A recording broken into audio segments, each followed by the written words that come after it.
জলপাইগুড়ি কোতোয়ালি থানার নতুন আইসিকে সম্বর্ধনা জানালো জলপাইগুড়ি পুরসভার তৃণমূল কাউন্সিলররা। উল্লেখ্য, সম্প্রতি জলপাইগুড়ি কোতোয়ালি থানার আইসি হিসাবে যোগ দিয়েছেন সঞ্জয় দত্ত। এর আগে তিনি জলপাইগুড়ি জেলার ধূপগুড়ি থানার আইসি হিসাবেও কাজ করে গিয়েছেন। শনিবার রাতে জলপাইগুড়ি পুরসভার তৃণমূল কংগ্রেসের কাউন্সিলরদের তরফে জলপাইগুড়ি কোতোয়ালি থানার নতুন আইসিকে উত্তরীয় পরিয়ে এবং ফুলের তোড়া ও মিষ্টি তুলে দিয়ে সম্বর্ধনা দেওয়া হয়। সেই সাথে এদিন নতুন আইসিকে জলপাইগুড়ি শহরের পরিস্থিতির বিষয়েও জানানো হয় কাউন্সিলরদের তরফে। উপস্থিত ছিলেন তৃণমূল কংগ্রেসের কাউন্সিলর তপন ব্যানার্জি, সন্দীপ মাহাতো, উত্তম বোস, তারকনাথ দাস সহ অন্যান্যরা।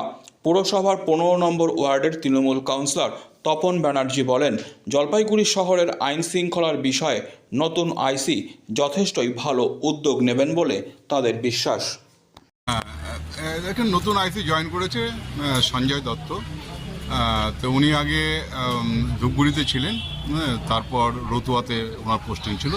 রতুয়া থেকে ইনি ট্রান্সফার হয়ে আসলেন।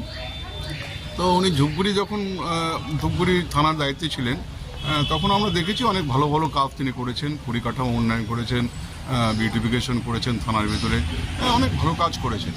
আর আমাদের জলপাইগুড়ি শহর আপনারা জানেন যে এটা একটা শান্তপ্রিয় শহর এবং সাংস্কৃতিক একটা পীঠস্থান জলপাইগুড়ি জেলার মধ্যে, আমাদের জলপাইগুড়ি শহর বিশেষ করে।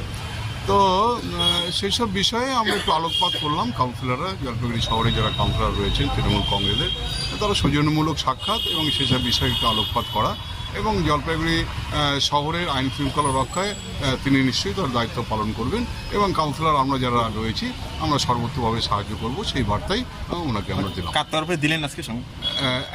এটা আমরা তৃণমূল কংগ্রেস যারা কাউন্সিলর রয়েছেন কয়েকজন কাউন্সিলর মিলে এসে তার সাথে সৌজন্যমূলক সাক্ষাৎ করলাম এবং এই বার্তাটাই দিলাম যে তিনি আইন শৃঙ্খলা রক্ষার জন্য যা যা করণীয় সেটা তো করবেন এবং আমরা কাউন্সিলররা সর্বোচ্চভাবে সেটা সাহায্য করবো।